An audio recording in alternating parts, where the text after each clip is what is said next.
Kisah Hikmah. Di kota Kufa, di Irak, pernah ada satu orang namanya Thabit. Thabit ini orang biasa, miskin, tapi solehnya luar biasa. Dia rupanya satu waktu lagi jalan di jalan Kufa, kemudian dia lewat di depan kebun apel. Jatuh apel, ada apel matang jatuh. Dia lihat di pinggir jalan, diambil dimakan sama dia. Maka pada saat dia lagi makan apel itu, dia lagi kunyah dan sudah habis setengah apel. Ada yang masuk ke perutnya, ada yang masih di mulutnya, ada yang masih dipegang sama dia. Tiba-tiba dia berpikir, ini halal nggak buat saya? Dalam kondisi dia ketakutan, dia langsung masuk ke dalam kebun tersebut. Dia temu ada satu gubuk, langsung dia ketuk. Setelah salam, dia jawab salam, lalu dia bilang, saya tadi lewat di depan kebun anda ini, dan saya temukan ada apel jatuh. Saya pikir itu halal buat saya. Karena memang dasar hukumnya, kalau buah sudah keluar dari tempatnya, ada yang menghalalkannya gitu kan. Tetapi dia sebagai bentuk keimanan takut dia. Dia bilang tolong halalkan buat saya. Ini setengahnya masih ada, setengah sudah saya makan. Kata orang yang di gubuk itu, saya bukan pemilik kebun ini. Saya hanya penjaganya saja. Pemilik kebunnya tinggal 1 hari 1 malam dari sini. Kata Thabit, demi Allah saya akan cari rumahnya. Walaupun sehari semalam. Jalan kaki. Dia jalan ke kotanya orangnya. Tapi ceritanya tidak disebutin kotanya mana. Yang jelas sehari semalam perjalanan. Dia jalan kaki, sampai tiba di alamatnya ketemu. Dia ucapin salam, dijawab, rupanya orang ini orang kaya raya, terkenal di sana. Lalu kemudian dia sampaikan, dia masih pegang setengah apel yang sudah mulai busuk itu. Dia bilang, saya seorang penduduk Kufa, keadaan saya sebenarnya miskin, tapi saya sempat lewat di depan kebun anda, ada apel jatuh.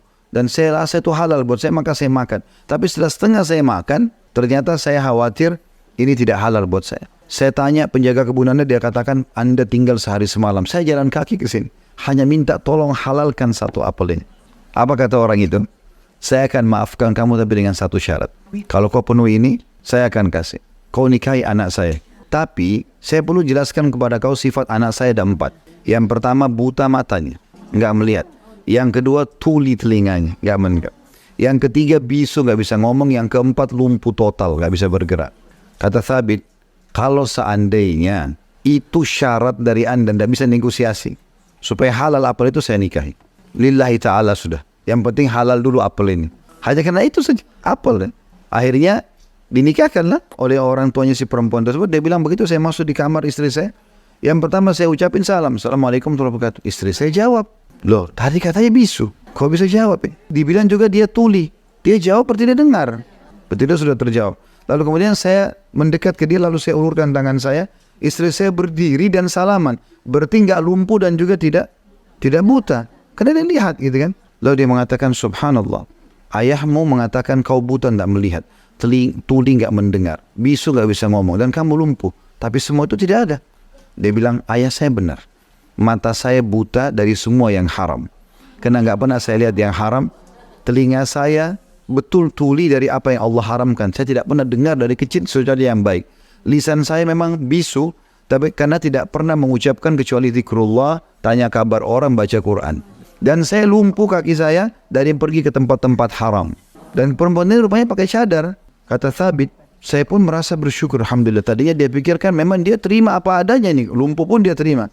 Dia bilang begitu saya buka cadarnya, saya temukan dia wanita tercantik dan sangat baik. Maka dari pernikahan tersebut lahirlah seseorang yang bernama Nu'man ibn Thabit. Ini adalah Abu Hanifah rahimahullah. Salah satu dari 4 imam madhab yang masyhur. Seluruh Turki, seluruh Eropa, seluruh India dan Pakistan pakai madhabnya di jutaan orang. Bukankah Abu Hanifah lahir dari seorang ayah pemilik sperma yang tinggalkan apel haram tadi? Gara-gara itu Allah berkahi semuanya. Jadi meninggalkan yang haram itu luar biasa. Ya, manfaatnya besar. Jangan ambil yang bukan hak kita. Allahu a'lam.